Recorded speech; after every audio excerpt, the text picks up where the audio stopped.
Ahlan wa sahlan wa marhaban bikum mushahidina fil mubarat al-yawm. Ni Ijumaa ya tarehe 21 ya mwezi wa 3 mwaka ni 2025.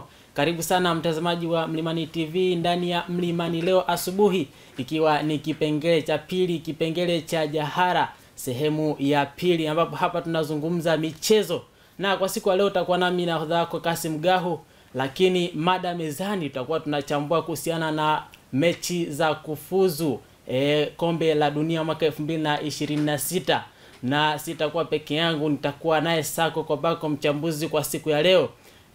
Mchambuzi Coach Kami kwa anavyofahamika. Na moja kwa moja tukianzia katika michuano ile ya kombe la dunia kufuzu kwa nchi za Afrika, ambapo kwa mechi ambazo zimechezwa jana ni pamoja na Comoros kupotea kwa goli 3-0 dhidi ya Mali, huku Gambia na Kenya wakitoshana nguvu ya sare ya mabao 3-3, lakini Gabon waliibuka pia na ushindi wa magoli 3, lakini Libya na Angola walitoshana nguvu ya 1-1, lakini Malawi na Namibia aliibuka na ushindi wa goli 1-0, lakini Cape Verde nao waliibuka na ushindi wa goli 1-0 dhidi ya Mauritius, lakini Zimbabwe naye aliibuka na walitoka sare ya 2-2 na Benin. Lakini pia michezo mingine imechezwa hapo jana, lakini kwa upande wa Tanzania wao watashuka dimbani mnamo tarehe 25, lakini kwa huku Tanzania itakuwa ni tarehe 26, kwa maana mchezo huu utachezwa majira ya saa 6:30 kwa saa za Afrika Mashariki. Coach Kami, tukiangazia kwenye mchezo wa Taifa Stars, ndio wameweka kambi kule Tanga. Ndio. Lakini tukiangazia kwa upande wa maandalizi, nasema kwamba pengine Tanga imekuwa ni sehemu sahihi kwa wao kuchagua kama sehemu ya maandalizi. Yeah, of course Tanga ni mji ambao kidogo una hali ya hewa nzuri. Ndio. Na ndio maana timu ya taifa Tanzania wakaamua kufanyia mazoezi kule au kufanyia maandalizi kule. Of course hali halisi ya hali ya hewa ya Tanga si tofauti sana na Dar es Salaam, na ndio maana wakaamua kuchagua kuchezea mechi, kufanya maandalizi katika mji wa Tanga. Kwa maana gani? Maana halisi ya kufanyia maandalizi kule, kuna baadhi ya miji ambayo inapatikana Morocco, ambao kihali ya hewa kidogo inaelekeana na mji kati ya Dar es Salaam pamoja na Tanga. Kwa maoni yangu naona kama ni mji sahihi na sehemu sahihi kufanyia maandalizi kwa ajili ya mechi ya tarehe 25, kufuatana na hali ya hewa iliyopo Tanzania tukifananisha na hali ya hewa iliyopo Tanga, iliyopo Morocco. Naam, na kuelekea sasa katika mchezo huu, tunaona pengine Morocco ni taifa ambalo tunasema limeshindikana kwa Afrika. Yaani kwa mfano kama Tanzania ni taifa ambalo tumelishindwa kwa takriban mechi ambazo tumecheza naye, ni kama tunapoteana, yani hatufurukuti mbele yake. Na ukiangalia Morocco wameshawahi kucheza nusu finali ya kombe la dunia kule nchini Qatar, walivyomtoa Portugal ama Ureno, na katika michuano ile naona alionyesha performance kubwa. Na michuano mingine ya AFCON na wapi tumecheza naye, sio kufuzu AFCON pia tumecheza naye, lakini hatujatoboa. Pengine kuelekea mchezo huu kuna ugumu gani ama urahisi gani kwa Tanzania kuelekea katika mchezo huu? Katika mchezo wa Tanzania na Morocco, kwa maoni yangu ni mchezo ambao utakuwa na msisimko mkubwa, kwa maana kwamba Morocco tunaona kabisa Morocco ni timu nzuri kwa Afrika ambayo imefika hatua nzuri kufanisha na nchi nyingine za Afrika. Tunaona mwaka 2022 Morocco amefika katika hatua ya nusu finali ya kombe la dunia. Hii ni hatua mojawapo kubwa tukifanisha na Tanzania. Lakini pia Morocco ina wachezaji wazuri ambao hatuwezi kufananisha na wachezaji wa Tanzania. Mfano mzuri wanaye pale Achraf Hakimi ambaye anakipiga katika klabu ya PSG pale Ufaransa. Wanaye mchezaji anaitwa Sofiane Amrabat ambaye anacheza pale Fenerbahce Uturuki. Wanaye Nasreddine Maghlawi anayecheza katika klabu ya Manchester United. Ukiangalia klasi zao wachezaji hatuwezi kufananisha na wachezaji wa Tanzania. Turudi kwa Tanzania. Tanzania ni nchi ambayo inakuwa kwa kasi kwa swala katika sekta ya soka. Ndiyo. Kwa maoni yangu tunayo nafasi pia ya kupata matokeo mbele ya Morocco, japo si jambo jepesi. Tunahitaji kujisacrifice sana katika kupata matokeo dhidi ya Morocco. Kiona kwamba mechi hii itachezwa katika nchi ya Morocco. Kwa Tanzania ni mgeni ambaye Morocco tayari ashajiwekea utawala Afrika. Lakini pia katika mashindano ya AFCON Morocco tumeona ni timu ambayo inafanya vizuri sana. Kwa maana kwamba tukifananisha wachezaji wanaocheza katika nchi ya Morocco na Tanzania hatuwezi kuweka katika sahani moja. Lakini kama sisi kama Watanzania tunao nafasi ya kupata matokeo mbele ya taifa la Morocco. Unajua jinsi mchezo wetu unavyokuwa kwa Tanzania. Ndiyo. Kwa maana ya ligi kulinganishwa na ya Morocco pia iko juu. Lakini kwa Tanzania hasa ukilinganisha viwango vya wachezaji kwa wakati huu ni kama vimepanda. Na ukizungumzia kwenye safu ya ulinzi kama kina Shomari Kapombe, Mohamed Hussein pamoja na Baka na Job Ndiyo. Wamekuwa wanaonyesha kiwango kizuri. Pengine tutarajie watakuwa na uwiano mzuri wa kulinda mashambulizi ya Morocco.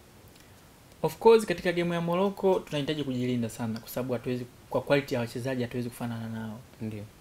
Inabidi tuheshimu kwanza, tuwaheshimu mpinzani wetu ambaye ni Morocco, ambaye yeye ashajitengenezea utawala. Kwa recently, kwa hivi karibuni Tanzania imekuwa ni nchi ambaye tunajitahidi kwenye swala la soka, michezo. Na katika sehemu ambayo tuko vizuri ni kwenye eneo la ulinzi. Ndio. Katika eneo la ulinzi tuna wachezaji wazuri ambao wana quality nzuri. Tunao mabeki kama Shomari Kapombe, Mohamed Hussein, Ibrahim Abdullah Baka, tuna Dickson Job. Hao wote ni mabeki wazuri sana. Pale unapokuja swala la kujilinda na swala la kushambulia. Kwa mtazamo wangu naona kocha anaweza kaanza nao hao kwa kuwa na malengo mawili. La kwanza tujilinde, la pili tushambulie. Kwa option tulizo nazo ili tuweze kufuzu kwenye ile kundi ni mbili, either tushinde au tusale. Kwa kocha atakuwa anawapa wachezaji wao assignment kwamba kitu tulicho nacho mbele yetu ni either tushinde au tusale. Ukiangalia kwa upande wa Morocco kuna nyota kama Brahim Diaz na amejumuishwa kwenye kikosi ambaye anakipiga pale Real Madrid. Ndio. Ni mchezaji ambaye ana kasi ya aina yake. Na tukilinganisha na jinsi Tanzania tunavyocheza, pengine tunaweza tukamdhibiti mchezaji kama yule. Kwenye swala la kumdhibiti inawezekana. Ndio. Lakini inawezekana kwa discipline kubwa. Ndio. Aidha umdhibiti kwa kukabidhi mtu wa mkabe. Ndio. Au kumkabidhi mtu mmoja aweze kimbia naye, au mnacheza kimbini kwamba Brahim Diaz tunajua kabisa ana dribbling nzuri, first touch yake yote ni nzuri. Kwa maana kwamba tunapeana assignment kwamba kama mpira utakuwa unashikwa na Brahim Diaz, basi defenders wetu, walinzi wetu inabidi waende wamkabe either wawili au watatu. Au unachoshauri katika eneo la midfield, kocha angeweza kumpanga Novatus Dismas na Yusuf Kagoma. Hawa ni wazuri katika eneo la kukaba kiungo wa chini, viungo wa chini au viungo wa gongana. Ndio. Na tunajua kabisa Brahim Diaz pia ni mzuri katika 1v1. Kwa anahitaji walinzi zaidi ya wawili ili tuweze kumdhibiti. Lakini tukishatengeneza hiyo mfumo wa kumkaba mchezaji mmoja watu wawili, tushatengeneza gap tayari katika mechi. Tunafanya hivyo bila kusahau kujilinda. Anaenda kumkaba mtu mmoja, lakini jukumu linalofanya na watu wengi. Ndio maana mechi hii nikasema tuna matokeo mawili, either tusale au tushinde. Kwa maana kwamba kama tukipata matokeo au tukapata goli, itambidi kocha aje kufanya ulinzi to block, kwa sababu kwa mchezaji mmoja viwango hatuwezi kufanana na Morocco. Morocco mtu yote anakufunga, na upande anaocheza Brahim Diaz ni upande ambao unatokea beki Ashraf Hakimi, beki namba 2 ambaye naye ni mzuri sana katika mashambulizi. Kwa hiyo tunaweza tukamkaba Brahim Diaz tukasahau Ashraf Hakimi akaja kutoa adhibu, kwa sababu Ndio. tumeona mechi nyingi tumecheza nao Morocco ni watu ambao wanatusumbua sana sana maeneo ya pembeni na wachezaji wao ambao ni wazuri. Kwa assignment tulizonazo tukabe mtu mmoja aidha na walinzi wawili, si ndio? Mmoja au wawili. Wakati huo tusisahau kwamba ukisha mtu mmoja kikaba na watu wawili, idadi ya namba inapungua. Kwa maana kwamba wanakuwa na namba kubwa hizi kwenye kushambulia kuliko sisi. Kocha anachotakiwa kufanyika, wakabidhie watu kwa discipline kubwa kwamba Brahim Diaz ni mzuri wa hivi na hivi, wapewe assignment, na nadhani kocha hicho Tanga anakifanyia kazi kwamba anachukua wanachokifanya kina Brahim Diaz kwa uzuri alionao, kwa sababu tunaona hata Ulaya kule bado anafanya vizuri. Kwa kinachofanyika ni ile commitment ya mtu mmoja mmoja kwamba sisi kama taifa tunahitaji kupata matokeo na tunahitaji qualify katika kombe la dunia. Kwa kinachotakiwa ni ile commitment ya mtu mmoja mmoja kwamba unajua kabisa kazi yako ni na hii kwa discipline kubwa, kwa sababu unaweza ukacheza kwa kupania mchezo ukapata kadi ambayo ikaja kukuletea ikakugharimu baadaye ukapata kadi nyekundu, wenzio wakacheza pungufu ikawa ni gumu pia kufanya kupata matokeo, lakini tunaweza kupata matokeo mbele ya Morocco kama tukicheza kwa discipline. Unajua kitu ambacho kimenishangaza au kinanipa wasiwasi na kuonekana kama Morocco ako serious. Ndio. Kombe ni kufuzu kombe la dunia, si ndivyo? Ambalo wanahitaji pengine kufika hatua ya juu pale walipoishia. Ndio. Kombe lililopita. Kikosi ambacho wamekiita ni kikosi serious kweli. Yaani ni kama kuna ukipita kwenye mitandao ya kijamii wanasema mbona kama hawatuonei huruma sijui nini na nini. Hii pengine inaleta mtazamo gani, kwa maana wameita serious kikosi wakianza na kipa wao anayekipiga kule Al Hilal kama sikosei, Yasin Bono, kwamba wameita serious kikosi. Hii inatoa maana gani kwamba Tanzania tuwe serious kwa sababu na wale wametuvalia full mzuka? Yeah, of course tunapata somo kutoka kwa Morocco. Ndio. Kwamba ni World Cup qualifiers za mwaka 2026. Ndio. Wameita full kikosi chote kama kilivyo. Kwa maana gani? Wameita kikosi chote kwa maana kwamba wanahitaji kucheza kombe la dunia kwa mara nyingine. Aidha wafike zaidi ya pale walipofika. Tunaona 2022 walifika hatua ya nusu finali. Malengo yao ya 2026 huenda ni kufika mpaka finali, kwa sababu walitolewa nusu finali, huenda wanataka kufika hata finali. Hata tukiangalia kwenye viwango vya FIFA, Morocco ni nafasi ya 14 kama sikosei. Kwa tukijifanisha na Tanzania, kweli Morocco si hatuwezi kuwafikia kwa lolote. Kwa ile kuita ile list ya wachezaji wa Morocco walivyoita ni somo tosha kwetu sisi kwamba tunahitaji kupambania nchi yetu, kwa sababu Morocco hakuna mchezaji mzuri ambaye wamemwacha. Brahim Diaz kaitwa, Yasin Bonu kaitwa, Ashraf Hakimi kaitwa. Kwa tunaona wachezaji ni wengi walioitwa. Ndio. Kwa maana kwamba wapo serious na kile wanachotaka kukifanya. Hiyo tu kuita wachezaji nakupa picha tosha kwamba wanahitaji nini? Matokeo au wanahitaji kufuzu. Na pia ni somo kwetu pia kwamba wao wameita wachezaji wote, wachezaji wao wa muhimu, kwamba kutupa sisi assignment kwamba wanachotafuta ni kufuzu. Tunayo kazi kubwa pia na sisi kuweza kuzuia kile wanachokitaka, na sisi tukitaka kufanya kufuzu kwa mara ya kwanza. Sasa ukiangalia hapo kwa upande wetu, ndio tuna kama pengo, kwa sababu kuna skendo inasema kwamba akiwepo Samata hata bench kidogo kunakuwa na pressure kwa vipinzani. Awamu hii hayupo sasa, kwa maana sisi hatujaita ule full mziki. Yaani kukosekana kwa Samata pengine inaweza ikaleta athari gani? Of course kwa nchi yetu au kwa kikosi chetu kukosekana kwa Samata ni pigo kubwa sana. Ndio. Kwa aidha kwa sisi wenyewe na kwa wachezaji pia. Na pia inaweza kuwa ni fursa kwa timu pinzani kuweza kufanya kupata matokeo. Kwa quality za wachezaji mmoja mmoja wa nchi ya Tanzania, nadhani kwa profile kubwa alionayo Samata, ndio hatuna mchezaji mwingine wa profile ile. Hiyo ni advantage kwetu sisi, lakini pia inaweza kuwa ni advantage kwa timu pinzani kwa kukosekana kwa Samata, kwa pressure ya Samata. Kwetu sisi kama wa Tanzania kukosekana kwa Samata ni moja, tuna lose confidence kwanza, kwa sababu ana experience na zile mechi, kucheza zile big match. Yani kuna baadhi ya wachezaji wameitwa timu ya taifa hawakuwahi kucheza mechi za kimashindano makubwa. mfano mzuri tunaye Yusuf Kagoma. Ndio. Hakuwahi kuitwa timu ya taifa. Labda kama aliitwa, lakini sio kwa pressure hii ya sasa hivi. Tunaye Abdurazak Hamza ambaye aliitwa timu ya taifa, baadaye aliumia, alirudi Tanzania, kwa ile pressure kuipata. Ndio. Lakini pia inawapa advantage wale Morocco, kwa maana kwamba hata pressure ya kutukaba sisi inapungua, kwa sababu wanajua mchezaji wetu ambaye ana profile kubwa ni Mbwana Samata amekosekana. Kwa hiyo na wao kule wanapata assignment ya kufanya, kwamba kichwa chao mchezaji wao muhimu Aliyekuwa anatumiza ambaye kidogo angekuwa anaweza kutumiza kichwa, ambaye hawezi kufanana pia na profile ya wachezaji wao, ila ana uangalau wa kufanana na waiti ya wachezaji wao. Kwa hiyo inawapa urahisi wa kuweza kutuwini katika maeneo ya kutukabia juu, kwa sababu wanajua kabisa juu mtoto wao ambaye Samata anaweza kukaa na mpira muda mrefu hatuna.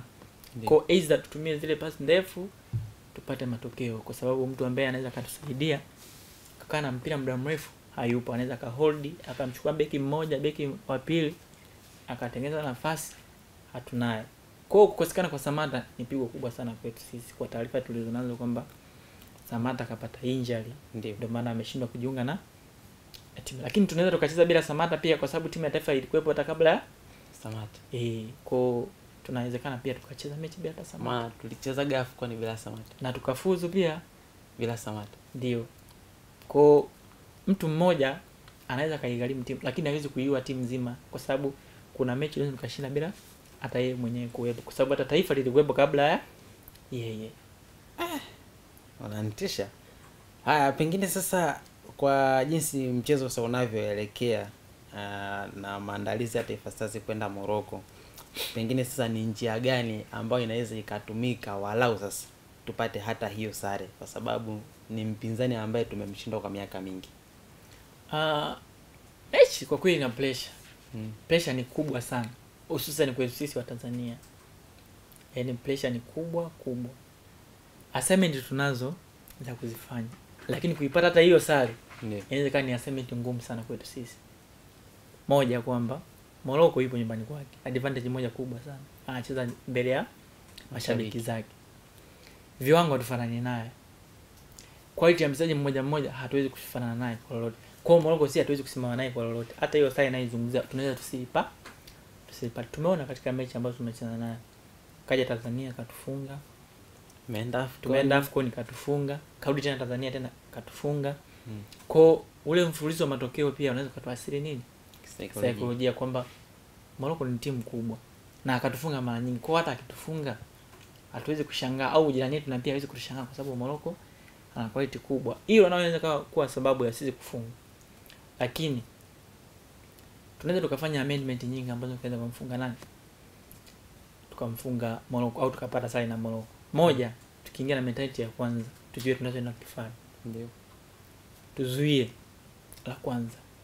Sababu wanakuambia ukishinda, ukikosa unachokitaka, basi linda ulichonacho. Tulichonacho bado hatuna. Mechi bado kwa sasa, mechi bado ni bila, japo tujaicheza. Ndio.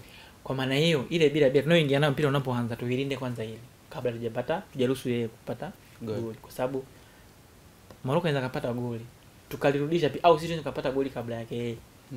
Kwa maana hiyo kuwe na assignment, au kuwe na zile assignment kwa wachezaji mmoja, kwamba endapo tutapata matokeo basi tulinde kile tulicho nacho, japo inakuwa ngumu sana kufanya kulinda ulicho nacho.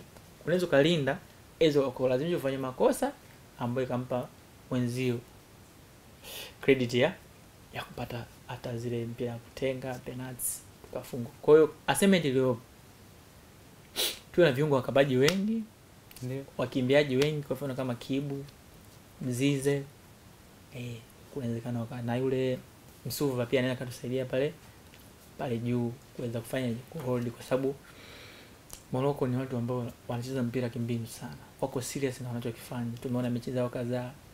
Yaani kuwafunga Morocco kunahitaji kufanya kazi kubwa sana. Bwana, kuna kitu hapo umegusia kuhusiana na mashabiki. Morocco ana advantage ya kuwa na mashabiki nyumbani wengi. Lakini mjadala ambao unapasua vichwa au unaendelea mtaani, sijui mitandao ya kijamii, ni kama kwamba mashabiki wa Tanzania hawako serious na Taifa Stars. mjadala mkubwa uliopo ni kuahirishwa kwa dabi, yaani watu wako serious na hilo jambo. Pengine hii sasa mashabiki sasa unatoa ushauri gani au wito gani kwa wao, kwa sababu ni kama wameisahau timu ya taifa. Yaani mjadala uko kwenye kuahirishwa kwa dabi, mara tucheze sijui nini, kanuni, kila kitu kimeharibika kwa sababu ya kuahirishwa dabi. Pengine hii sasa inaleta athari gani na unatoa ushauri gani kwa mashabiki? Pengine sasa waachane na hayo mambo kwanza, tuangalie ile la Taifa Stars. Kuahirishwa kwa dabi nadhani ni moja kati ya sababu kubwa ambayo inaweza kusababisha tukakosa mashabiki au supporters katika kulisupport taifa letu, kwa sababu tunaona watu wamekuwa na show love sana kwenye clubs rather than nationwide. Hii ni kwa sababu gani? Ikitokea clubs inapata mafanikio makubwa kuliko taifa, automatically hata mashabiki watakimbilia sana kwenye klabu kuliko taifa. Kwa hiyo mimi ninachoshauri, ili tusiweze kupoteza mashabiki zetu, moja kwanza TFF pamoja na bodi ya ligi waweze kutoa ofa, kwa sababu tunajua mechi ni away. Ndio. Kwa hiyo waweze kutoa ofa hata ndege ya kuwatoa washabiki waende bure. Ndio. Kwa maana kwamba ni ili kuwa motivate tu kwamba tulisahau ile jambo la dabi, tuungane kwanza na taifa. Kumshawishi mtu hivyo ni ngumu, kwa sababu mtu alishagaramikia, kalipa tiketi ya kuingilia dabi, mwisho wa siku inaahirishwa, ni hasara kwake. Anatumia milioni, ni sio milioni, zaidi hata milioni 2, kwa sababu mtu anatoka mkoani huko aje akae atafute mahali hapa kuishi hivyo na vyakula hivyo. Kwa kumshawishi mtu kama huyo aende kusafiri aende Morocco kwa gharama zake inakuwa ni ngumu, kwa sababu umemwingiza hasara.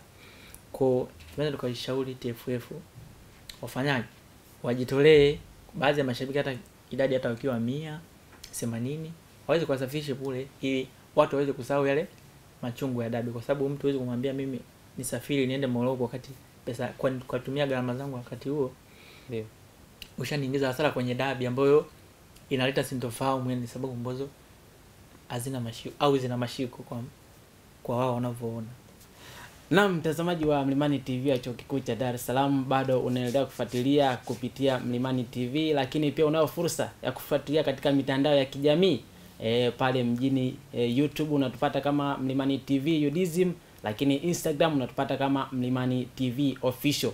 Bado nipo na Coach Kambi, tunachambua michezo na tunachambua kufuzu AFCON, lakini kwa wakati huu tukirejea tunaenda katika kuchambua michezo kimataifa, ambapo jana kulikuwa na michezo kadhaa ambayo imechezwa kunako UEFA Nations League, ikiwa ni hatua ya robo finali pamoja na qualifications. Lakini kwa wakati huu tutazame baadhi ya mechi ambazo zitakuwa zinachezwa leo za CAF kuelekea kufuzu michuano hiyo ya kombe la dunia mwaka 2026, ambapo Botswana atamkaribisha Algeria majira ya saa 10, lakini Equatorial Guinea atacheza na Sao Tome, lakini Burkina Faso atakuwa nyumbani dhidi ya Djibouti, lakini DR Congo atamkaribisha South Sudan, lakini Rwanda atakuwa na kibarua dhidi ya Nigeria, huku South Africa akicheza na Lesotho, huku Burundi akikabiliana na Ivory Coast, pamoja na michezo mingine ambayo itakuwa inaendelea leo na kesho na kuendelea.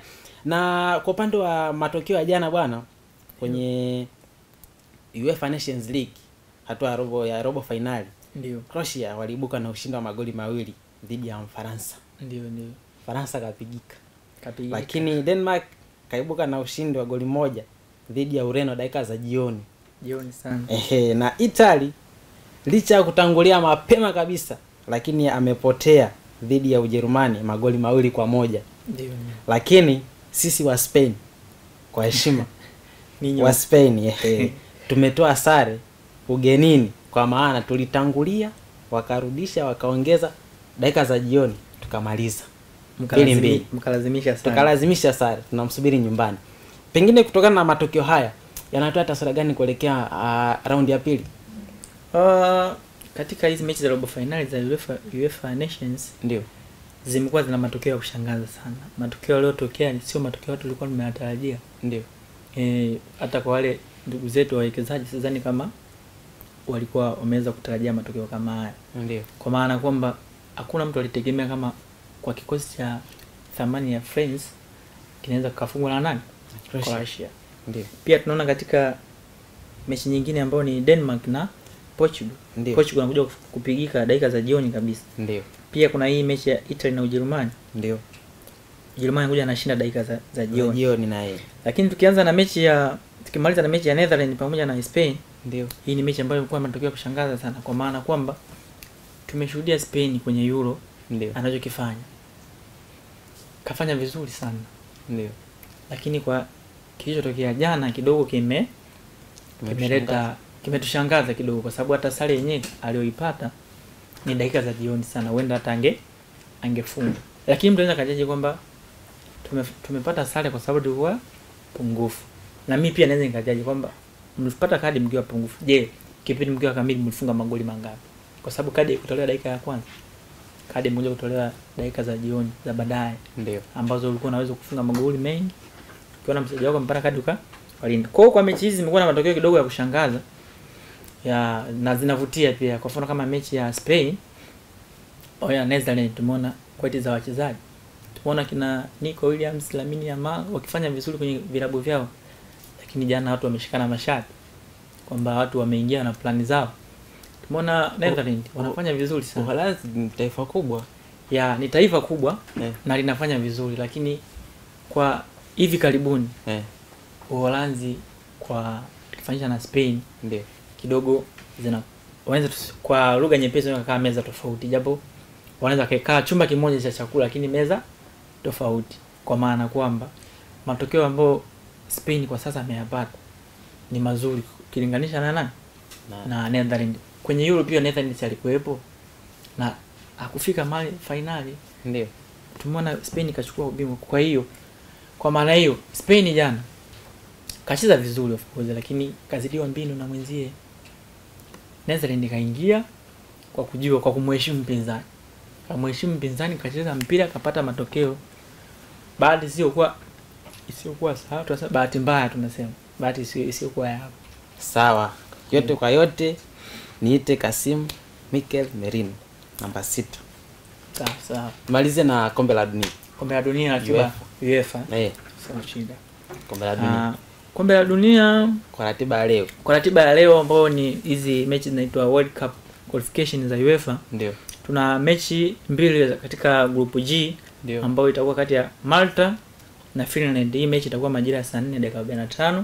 Ndio. Pia kutakuwa na mechi kati ya Poland na Lithuania ambayo itakuwa pia saa 4 dakika 45. Pia kuna mechi ya kundi H ambayo itakuwa kati ya Cyprus na San Marino, itakuwa saa 2 kamili. Pia kuna mechi ya Romania na Bosnia Herzegovina ambayo itakuwa saa 4 na dakika 45.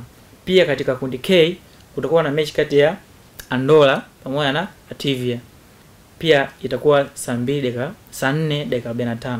Na kuna mechi pia ya timu ya taifa ya Uingereza pamoja na Albania ambayo itapigwa katika majira ya saa 4 dakika 45.